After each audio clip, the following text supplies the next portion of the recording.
दोस्तों नमस्कार। हम दूसरा टी20 मैच कवर करेंगे जो कि वेस्ट इंडीज़ और साउथ अफ्रीका के बीच 26 अगस्त को रात 12:30 बजे से Brian Lara cricket stadium Trinidad में ये मुकाबला खेला जाएगा। अब बात करेंगे हम इस मैच के पिच रिपोर्ट की। पिच रिपोर्ट की बात करें दोस्तों तो यहाँ की जो विकेट है एक बैलेंसिंग विकेट है। अगर मैं बात करूँ बल्लेबाजी के लिए तो यहाँ पर बल्लेबाजी के लिए फर्स्ट इनिंग में थोड़ा सा टफ कंडीशन रहती हैं, पर हाँ सेकेंड इनिंग में थोड़ा सा ईजी रहता है फर्स्ट इनिंग के मुकाबले यहाँ पर बैटिंग करना। ठीक है, अगर बात करें बॉलर्स की तो यहाँ पर फर्स्ट इनिंग में पेसर बॉलर हमारे लिए काफ़ी इंपॉर्टेंट रोल प्ले करेंगे। ठीक है, मैक्सिमम विकेट यहाँ पर पेसर को मिलते हैं इस विकेट पर। और स्पिनर की अगर मैं बात करूँ तो यहाँ पर स्पिनर 1 से 2 विकेट लेते हैं। ठीक है, आप इस बात को ध्यान में रखकर चलिएगा। इस ग्राउंड पर ठीक ठाक स्कोरिंग मैच होते हैं, लेकिन कुछ मैच तो यहाँ पर हाई स्कोरिंग होते हैं, लेकिन अधिकतर जो मुकाबले यहाँ पर इस ग्राउंड पर होते हैं वो लो स्कोरिंग मुकाबले होते हैं। ठीक है, एक टिप्स जो मैं आपको हमेशा देता हूँ, अगर आपको समय पर पिच बोर्ड नहीं मिल पाती है तो कप्तान टॉस जीतने के बाद क्या कर रहा है, पहले बैटिंग कर रहा है या बॉलिंग कर रहा है, आप उसके डिसीजन को अपना आधार बनाकर टीम में प्लेयर का सिलेक्शन कर सकते हैं। ठीक है, उसके बाद बात करेंगे हम वेन्यू रिकॉर्ड की। वेन्यू रिकॉर्ड की बात करें दोस्तों, मैं आपके लिए 2 वेन्यू रिकॉर्ड लेकर आया हूं, एक ओवरऑल रिकॉर्ड, एक करंट का रिकॉर्ड। ठीक है, ताकि आपको किसी प्रकार की कोई दिक्कत ना हो। ठीक है, तो ओवरऑल रिकॉर्ड की बात करें तो इस ग्राउंड पर अब तक टोटल 10 टी20 मुकाबले खेले गए हैं, जहां बैटिंग फर्स्ट करने वाली टीम 4 बार तो वहीं बैटिंग सेकंड करने वाली टीम 6 बार जीती है। और एवरेज स्कोर कितना है 133 का। ठीक है, अगर हम एवरेज स्कोर से बात करें तो 133 रन अगर एवरेज स्कोर है तो इस बात से क्लियर है कि इस ग्राउंड पर जो अधिकतर मैक्सिमम मुकाबले आपको देखने को मिलेंगे वो लो स्कोरिंग मुकाबले देखने को मिलते हैं। ठीक है, और 10 में से 4 बार बैटिंग फर्स्ट और 6 बार बैटिंग सेकंड करने वाली टीम जीती है। तो कहीं ना कहीं बैटिंग सेकंड करने वाली टीम 6 बार मुकाबला जीत रही है, तो एक चांस ये रहेगा कि जो टीम बैटिंग सेकंड करेगी हाँ उसके जीतने के चांसेस थोड़ा सा ज़्यादा रह सकते हैं। लेकिन यहाँ पर 4 बार बैटिंग सेकंड करने वाली टीम भी जीत रही है, तो हम कह सकते हैं कि हाँ यहाँ पर बैटिंग फर्स्ट के फेवर में भी हम टीम बनाकर चल सकते हैं। लेकिन इस रिकॉर्ड से ज़्यादा ये तो ओवरऑल रिकॉर्ड है, लेकिन करंट के रिकॉर्ड को अगर आप देखेंगे तो आपको थोड़ी सी और पिक्चर क्लियर हो जाएगी। देखिए, अगर हम करंट के रिकॉर्ड की बात करें तो यहाँ पर जो 5 मुकाबले लास्ट के जो 5 मुकाबले खेले गए हैं उसमें से जिस टीम ने भी बैटिंग सेकंड की है उसने अपने 5 के 5 मुकाबले जीते हैं। तो ये रिकॉर्ड ये कहता है कि आप चाहें तो जो टीम बैटिंग सेकंड करेगी उसके फेवर में टीम बनाकर भी चल सकते हैं। जो पिछला फर्स्ट टी20 मुकाबला हुआ था उसमें भी वेस्ट इंडीज़ ने आसानी से चेज कर लिया था। तो ये भी एक रिकॉर्ड के बेस पर बात करेंगे तो थोड़ा सा अलग रहता है कि हाँ भाई ये चीज़ें क्लियर हो रही हैं। ठीक है, तो जो टीम बैटिंग सेकंड करेगी आप चाहें तो उसके फेवर में बनाकर चल सकते हैं टीम आसानी से। और एवरेज स्कोर लास्ट के 5 मैच में सिर्फ 90 रन रहा है। ठीक है, तो इससे भी क्लियर है कि यहाँ पर जो टीम बैटिंग फर्स्ट करती है तो उसको बैटिंग करना कितना टफ रहता है। ठीक, अगर हम दोनों रिकॉर्ड को देखें तो यहाँ पर देखिए 4 बार यहाँ बैटिंग फर्स्ट करने वाली टीम जीत रही है, लेकिन यहाँ पर एक बार भी अभी तक जो लास्ट के 5 मुकाबले हुए हैं उनमें बैटिंग फर्स्ट करने वाली टीम विन नहीं की है। तो अगर आप चाहें, क्रिकेट है कुछ भी हो सकता है, तो आप एक आध टीम चाहे तो बैटिंग फर्स्ट के फेवर में भी बनाकर चल सकते हैं, वरना ज़्यादा बेटर ये रहेगा कि आप बैलेंसिंग टीम बनाकर उतरना, अगर आपको फर्स्ट टीम जो टीम बैटिंग करे उसके फेवर में ना बनाए तो। ठीक है, आप हमारा फोकस होगा जो टीम बैटिंग सेकंड करेगी, हम ये मान के चलेंगे कि वो मुकाबला जीतने के चांसेस काफ़ी हाई रहेंगे। लेकिन ठीक है, तो इस फैक्टर को आप ध्यान में रखकर चलिएगा। उसके बाद बात करेंगे इन 5 मुकाबलों की, तो देखिए इन 5 मुकाबलों में टोटल 57 विकेट गिरे हैं, जहां फर्स्ट इनिंग में 47 तो वहीं सेकंड इनिंग में 10 विकेट गिरे हैं। तो इस रिकॉर्ड से भी क्लियर है कि इस रिकॉर्ड से क्या है, इस रिकॉर्ड से क्लियर है कि जो 57 में से अगर फर्स्ट इनिंग में 47 विकेट गिर रहे हैं तो बैटिंग करना टफ रहेगा और बॉलर हमारे लिए फर्स्ट इनिंग काफ़ी इंपॉर्टेंट रोल प्ले करेंगे। ठीक है, सेकंड इनिंग में महज 10 विकेट गिरे हैं। ठीक, अब बात करें फर्स्ट इनिंग में पेसर ने लिए हैं 31 विकेट, स्पिनर ने फर्स्ट इनिंग में लिए हैं 12 विकेट। सेकंड इनिंग की बात करें तो सेकंड इनिंग में पेसर ने लिए हैं 11 विकेट और स्पिनर को 0 विकेट मिला है लास्ट के 5 मैचेस में। तो 5 टी20 मैचेस को देख के ये लगता है लास्ट के तो कि हम फर्स्ट इनिंग में अपनी टीम में हम पेसर्स को मौका देंगे। अगर आप चाहें तो कैप्टनसी और वाइस कैप्टनसी का भी एक विकल्प हो सकते हैं, और स्पिनर अगर आप चाहें तो एक किसी मैच में रेगुलर स्पिनर और किसी मैच में आप चाहें तो एक ऑलराउंडर स्पिनर के साथ भी काम चल सकता है जो टीम बॉलिंग फर्स्ट कराएगी। और बॉलिंग सेकंड की बात करो तो पेसर को 11 विकेट मिले, स्पिनर को 0 विकेट। तो हम ये कह सकते हैं कि अगर आप चाहें तो सेकंड में आप एक पेसर ऑलराउंडर के साथ भी जा सकते हैं या स्पिनर ऑलराउंडर के साथ भी आप जा सकते हैं। ठीक है, तो ये चीज़ें आपकी अब क्लियर होगी ताकि आपको समझ में आ जाए कि भाई मैं मुझे किस प्रकार की टीम बनाकर चलनी है। ठीक है, अब बात करेंगे प्लेयर्स फॉर्म की, उससे पहले अगर आपने मेरे चैनल को सब्सक्राइब नहीं किया तो प्लीज़ सबसे पहले आप चैनल को सब्सक्राइब, एक लाइक और अपने व्हाट्सअप ग्रुप पर शेयर जरूर कर दीजिएगा, ठीक है ना।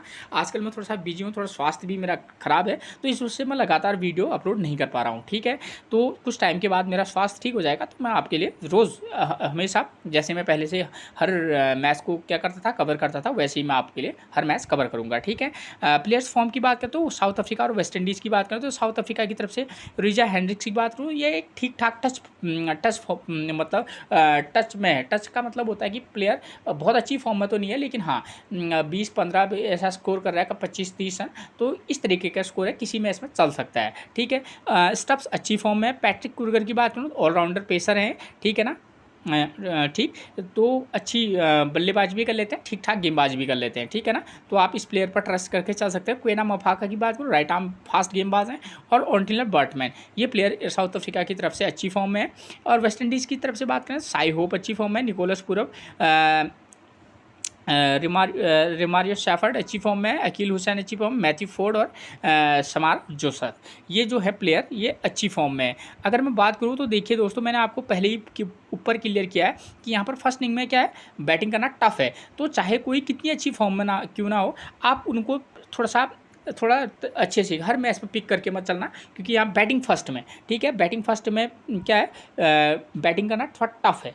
तो उस समय हम जो भी टीम बैटिंग फर्स्ट करेगी उसके बॉल बैट्समैन से, अगर आप चाहें तो सिर्फ टॉप ऑर्डर से एक बैट्समैन, उसके बाद मिडिल ऑर्डर 5 या 6 नंबर से एक प्लेयर, 2 प्लेयर के साथ काम बन सकता है। मतलब यहाँ आप चाहे तो 3 नंबर 5 नंबर के प्लेयर के साथ भी चल सकते हैं अकॉर्डिंग टू हिज फॉर्म, ठीक है। तो इसका इस तरीके से वो करना, और जो टीम बॉलिंग फर्स्ट करेगी उसके सीधे सीधे पेसर बॉलर को हम पिक करके चलेंगे, ठीक है। अब स्कोरिंग पैटर्न की बात करूँ तो इस ग्राउंड पर देखिए दोस्तों, 150 से कम का स्कोर 2 बार बनाया है, 190 प्लस 2 बार और 170 to 189 एक बार बनाया है, ठीक है। तो देखिए यहाँ अधिकतर जो मुकाबले हुए हैं ये तो 150 से कम के स्कोर वाले मुकाबले हुए हैं, तो ये तो सीधे सीधे इस रिकॉर्ड से क्लियर है, ठीक है। मेरा ये भी मानना है कि जैसा पिछला मुकाबला हुआ था वो काफ़ी हाई स्कोरिंग हुआ था, 170 प्लस का मुकाबला था, एक अच्छा टोटल बना था।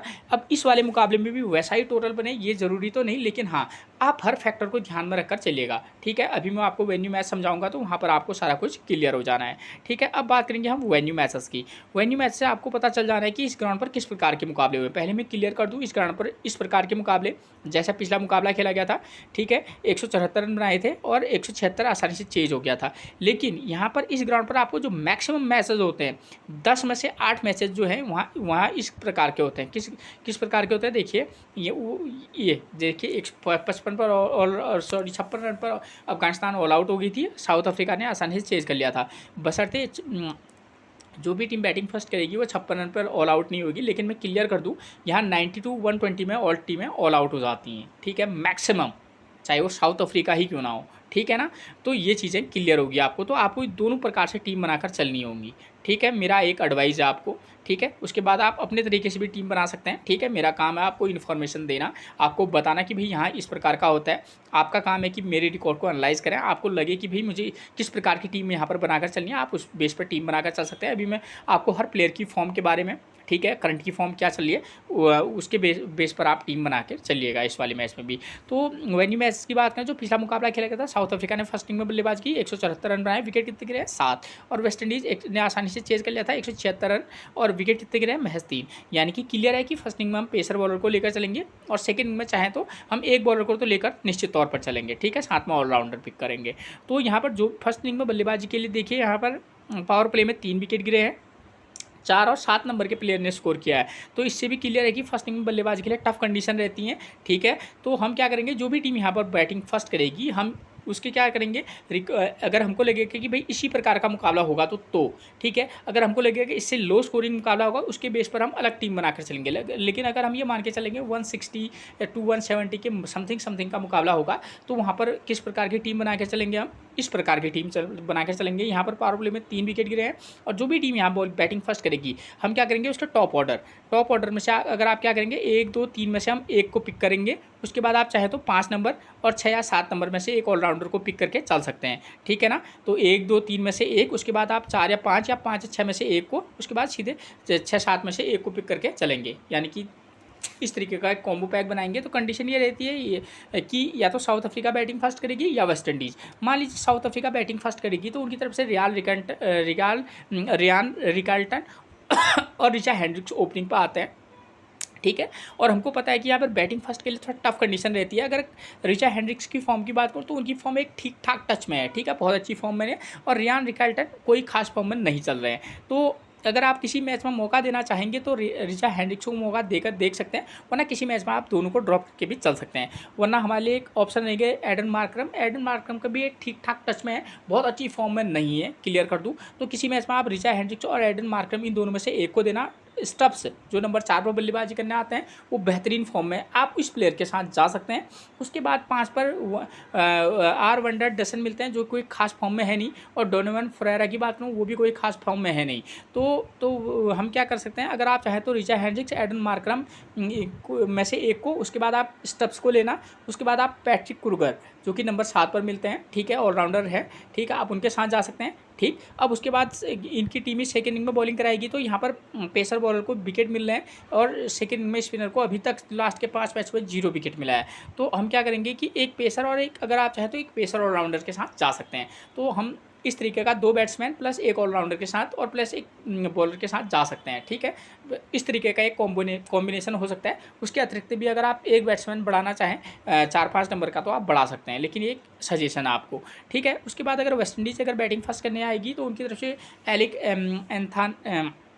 एंथनाजे और साई होप, ये 2 ओपनर आते हैं। इसमें साई होप की फॉर्म अच्छी है, नंबर 3 पर निकोलस पूरन आते हैं। तो एक बार फिर से मैं यही कहूँगा, आप दोनों की फॉर्म साई होप की भी अच्छी है, निकोलस पूरन की भी अच्छी है। तो किसी मैच में आप साई होप को पिक करना, किसी मैच में निकोलस पूरन को, ठीक है। अगर दोनों को भी किसी मैच में ट्राई करना चाहेंगे कर सकते हैं, लेकिन अगर चाहें तो आप इन दोनों में से एक को पिक कर लेना। उसके बाद आप इनकी तरफ से बल्लेबाजी कहूँ कि बात करूँ तो वेस्ट इंडीज़ की तरफ से, तो इनकी तरफ से उतने कोई खास फॉर्म में प्लेयर है नहीं, टॉप ऑर्डर को छोड़कर, ठीक। आप अगर आप चाहें तो इन साई होप, निकोलस पूरन और किसी मैच में आप रोस्टन चेज और रोमारियो शेफर्ड, इन प्लेयरों को ट्राई कर सकते हैं। और किसी मैच में आप रोमर पावेल के साथ भी जा सकते हैं, ठीक है। वरना उचित ऑप्शन आपके लिए रहेगा निकोलस पूरन, रोस्टन चेज और आप सैमरन रदरफोर्ड या रोमारियो शेफर्ड के साथ में से भी एक को पिक करके चल सकते हैं। और बॉलिंग सेक्शन में से आप इनकी तरफ से बात करूँ तो मैं मैथ्यू फोर्ड, इनकी तरफ से फास्ट गेंदबाज है मैथ्यू फोर्ड,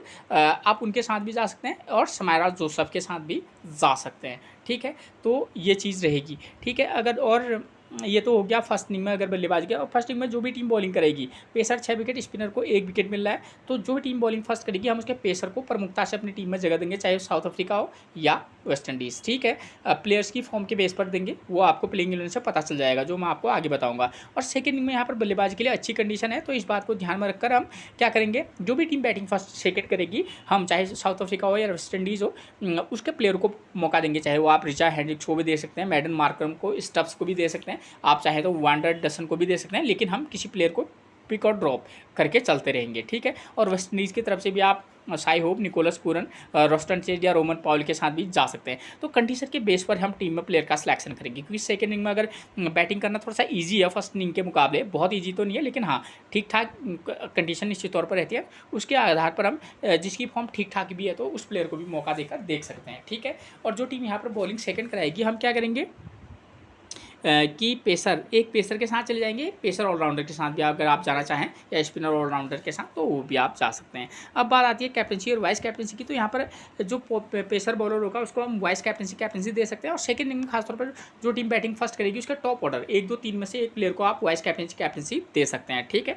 तो ये चीज़ आपकी क्लियर होगी। तो कैप्टनसी और वाइस कैप्टनसी अगर बल्लेबाजी सेक्शन में से देखा तो यहाँ पर से आप स्टब्स, रिचा हेंड्रिक्स, ये प्लेयर हमारे वाइस कैप्टनसी का एक विकल्प हो सकते हैं। कंडीशन क्या रहेगी, जब ये सेकंड इनिंग में क्या करेंगे, बैटिंग करेंगे।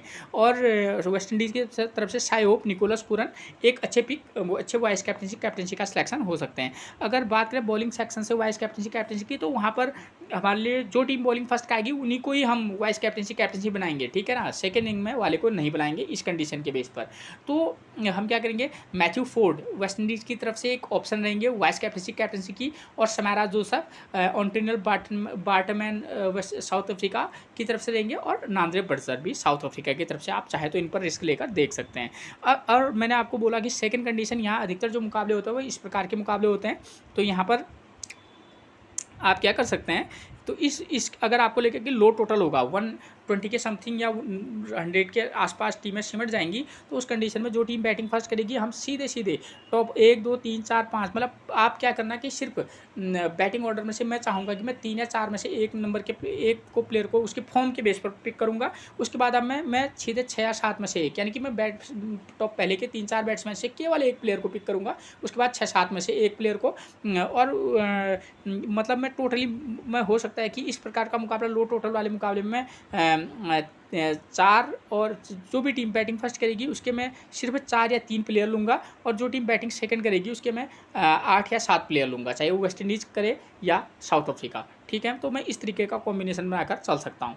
ठीक, तो इस तरीके का आप कॉम्बिनेशन बनाइएगा। और जो टीम बॉलिंग फर्स्ट करेगी, पेसर 7 विकेट, स्पिनर 3 विकेट मिल रहे हैं, यानी कि हम क्या करेंगे, जो टीम बॉलिंग फर्स्ट करेगी, पेसर 2 या 3 पेसर के साथ जा सकते हैं, प्लस एक ऑलराउंडर स्पिनर या रेगुलर स्पिनर के साथ भी आप फर्स्ट इनिंग में जा सकते हैं। ठीक है, चाहे वो कोई भी टीम बॉलिंग फर्स्ट करेगी। ठीक, और साउथ अफ्रीका का यहाँ सेकेंड इनिंग में बल्लेबाजी के लिए ठीक कंडीशन है, तो मैं टॉप ऑर्डर चाहूँगा तो 1 नंबर 3 नंबर 4 या 5 नंबर को भी पिक करके चल सकता हूँ। ठीक है ना, वरना आप 2 नंबर 4 नंबर 5 नंबर के साथ भी जो टीम बैटिंग सेकंड करेगी आप जा सकते हैं। कौन सा प्लेयर किस नंबर पर आता है वो आपको प्लेइंग 11 से पता चल जाना है। ठीक है, वीडियो लंबी हो जाती है इतना, तो थोड़ा सा दिक्कत रहती है। सेकेंड इनिंग में बॉलिंग की बात करूँ तो आप चाहे तो ऑलराउंडर पेसर के साथ जा सकते हैं, क्योंकि लो टोटल बनेगा तो यहाँ पर आप एक रेगुलर पेसर के साथ या ऑलराउंडर पेसर के साथ जा सकते हैं, लेकिन ज़्यादा बॉलर्स ट्राई मत कीजिएगा लो टोटल में। ठीक है, एक मेरा सजेशन है दोस्तों। ठीक है, यहाँ क्योंकि अधिकतर मुकाबले इस प्रकार के होते हैं, कैप्टनसी उस वाले मुकाबले में सीधे सीधे जो टीम बॉलिंग फर्स्ट करेगी उसके पेसर, दोनों पेसर्स को भी मैं वाइस कैप्टनसी दे सकता हूँ, या बैट्समैन को वाइस कैप्टनसी दे सकता हूँ। तो कंडीशन के बेस पर आप टीम बनाइएगा। आपको क्या लगता है कि हाँ भाई ऐसा भी हो सकता है, आपको अपने अकॉर्डिंग सोचना है। ठीक है, तो इस प्रकार का मुकाबला होता है, तो मैं इस प्रकार का कॉम्बिनेशन बनाकर चल सकता हूँ। तो ये चीज़ें आपकी क्लियर होगी। अब बात करेंगे प्लेइंग 11 की, तो साउथ अफ्रीका की तरफ से नंबर 1 पर आपको मिलेंगे रियान रिकल्टन। प्रदर्शन कोई खास नहीं है, 4 19 80 0 0 ये इनका फॉर्म है। फर्स्ट इनिंग में बल्लेबाजी के लिए टफ कंडीशन है, वहाँ ड्रॉप करके चल सकते हैं, लेकिन हाँ सेकेंड इनिंग में ट्राई करके किसी मैच में कर सकते हैं। रिचा हेंड्रिक्स फर्स्ट इनिंग में देखिए इनकी फॉर्म की बात करूँ 4 39 17 4 और 27 ये इनका फॉर्म है, ठीक ठाक टच में है। ठीक है, और फर्स्ट इनिंग में किसी में पिक किसी में ड्रॉप, हाँ सेकंड इनिंग में आप इनको ट्राई करके निश्चित तौर पर चल सकते हैं। एडन मार्करम मिलेंगे नंबर 3 पर, तो इनकी फॉर्म जो है करंट की फॉर्म कोई खास चल नहीं रही है। ठीक है, 14 रन 0 विकेट, 14 रन 51 ये 38 इनका फॉर्म है, लेकिन हाँ प्लेयर ट्रस्टेबल है। आप चाहे फर्स्ट इनिंग हो सेकेंड इनिंग हो, किसी में पिक किसी में ड्रॉप करके जरूर चलिएगा। ठीक है, स्टफ्स की बात करें ये ज़बरदस्त फॉर्म है, फर्स्ट इनिंग हो या सेकेंड इनिंग हो आप इनको पिक करके चल सकते हैं। ठीक है, फर्स्ट इनिंग में भी अगर बल्लेबाजी करें तो अगर बहुत ज़्यादा रिस्क लेंगे तो वाइस कैप्टनसी दे सकते हैं, लेकिन थोड़ा सा टफ रहेंगे। उसके बाद बात करेंगे नंबर 5 पर कौन आर वंडर डसन की, तो इनकी करंट की फॉर्म कोई खास चल नहीं रही है। सेकेंड इनिंग में ट्राई करना चाहेंगे, किसी में ट्राई कर सकते हैं, थोड़ा टफ कंडीशन रहेंगी, तो आप इनको थोड़ा फर्स्ट इनिंग में बल्लेबाजी के लिए टफ कंडीशन है, लेकिन प्लेयर अच्छे हैं। ठीक है ना, प्लेयर की फॉर्म ही ख़राब है, फर्स्ट इनिंग में किसी मैच में ट्राई कर सकते हैं। डेवन फ्लोरियो को चाहे तो पिक करें, चाहे तो ड्रॉप करके चल सकते हैं। करंट की फॉर्म बेकार है, इस मैच में चमत्कार कर दें तो वो बात की बात है। नंबर 7 पर पैट्रिक कुर्गन मिलेंगे।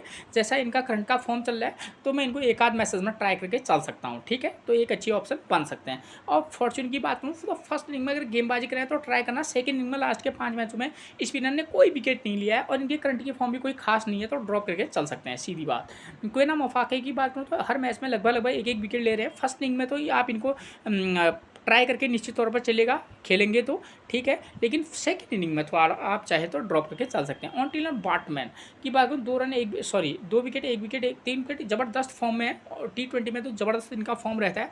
फर्स्ट इनिंग में गेंदबाजी कराएंगे तो मैं इनको वाइस कैप्टनसी दे सकता हूँ। नांद्रे ब्रजर करंट की फॉर्म की बात करूँ तो करंट की फॉर्म कोई लाजवाब इनकी है नहीं, लेकिन नांद्रे ब्रजर एक ज़बरदस्त गेंदबाज है। फर्स्ट इनिंग में गेंदबाजी करेंगे तो मैं रिस्क लेकर वाइस कैप्टनसी इनको दे सकता हूँ। करंट की फॉर्म थोड़ा सा बेकार निश्चित तौर पर चल रही है, लेकिन कंडीशन ये कहती है कि यहाँ पर फर्स्ट इनिंग में बॉलिंग करना इजी है, तो वहाँ पर इस प्लेयर को ट्राई किया जा सकता है। एलिस एंथाजी की बात करें तो इनकी करंट की फॉर्म कोई खास चल नहीं रही है, लेकिन हाँ किसी किसी मैच में जो है थोड़ा सा ठीक ठाक प्रदर्शन करते हैं, तो सेकंड इनिंग में ट्राई कर सकते हैं, फर्स्ट इनिंग में चाहे तो ड्रॉप करके चल सकते हैं। ठीक है, मैं ये तो नहीं कहूँगा कि ये नहीं चलेंगे फर्स्ट इनिंग में, लेकिन हाँ थोड़ा टफ कंडीशन है बैटिंग के लिए, तो करंट की फॉर्म उतनी अच्छी नहीं है। तो उस बेस पर ये ज़रूरी थोड़ी है कि जिसकी फॉर्म अच्छी है वो पक्का ही स्कोर करेगा, ऐसा नहीं है, ऐसा नहीं होता है।